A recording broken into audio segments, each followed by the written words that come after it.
His name was Nicholas van Rensburg. His friends simply called him Siener. This is his story. Who was Siener van Rensburg? How accurate have his prophecies been in the past? What did he say about the world at the turn of the millennium? What did he see for South Africa as we enter the 21st century? Born in 1864 in the district of Wolmerenstad in the West Transvaal, his full name was Nicolaas Peter Johannes Janse van Rensburg. In this program, we will call him by the name he was commonly known as, the Siener. It means the seer, a man who could prophesy the future. Siener was an apocalyptic prophet of his people.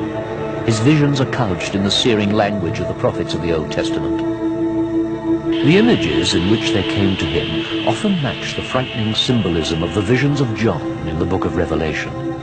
His prophecies are steeped in his unshakable faith in the God of Israel, the God of the Afrikaner nation.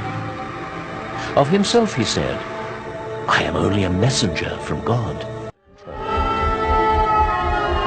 The Siener then speaks of another war to come, a war in which Russia slides back into communism and joins China and the Middle East to fight against America and Germany. The war is won by the West, with Germany becoming the leading economic nation on earth. England is all but destroyed in this fight. I see a great war, fast and furious.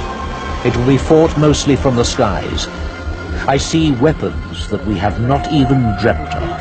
Germs that cause sickness and electric rays that devastate the earth.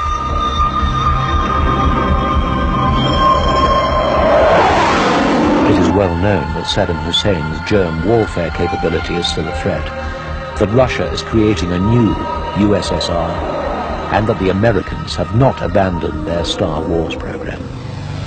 In these days, says Siener, Africa will fall into anarchy and mass starvation. October the 1st, 1917. In Johannesburg, I see a woodpile about 100 yards in diameter. A table is set. Bowls of cold sump and cold porridge come on the table. I see mealie husks burning. In these days, Siener says, white racism will be on the increase all over the world, especially in Europe.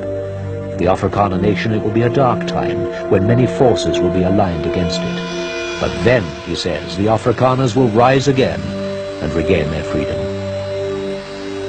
The nation will take their destiny into their own hands. There will be a great silence before the storm.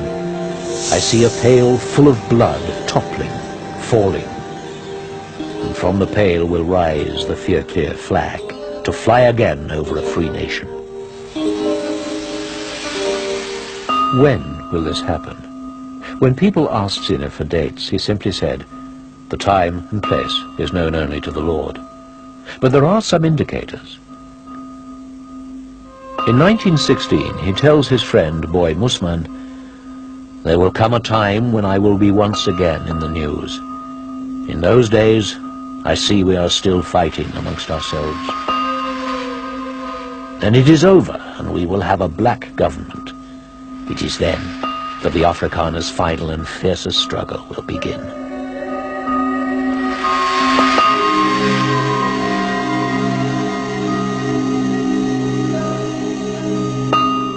On his deathbed, he said, "I see the Vierkleur flying again. It is God's will.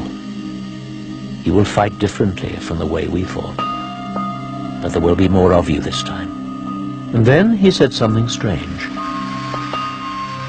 "This will come to pass when the ice starts melting.